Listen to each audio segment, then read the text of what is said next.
जब कुछ ना कर पाओ तो सब्र करना। अपने मन का सारा बोझा कायनात के कंधों पे रख देना। जो तुमसे नहीं संभल रहा उसे वक्त संभाल लेगा। तुम अपना ध्यान रखना, तुम्हारे जख्मों का ध्यान वक्त रख लेगा।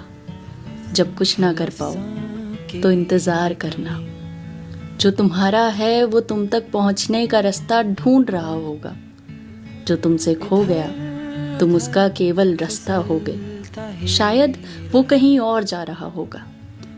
ये सोचकर उसे जाने देना। उम्मीद तुम्हें देखेगी डर भरी नजरों से।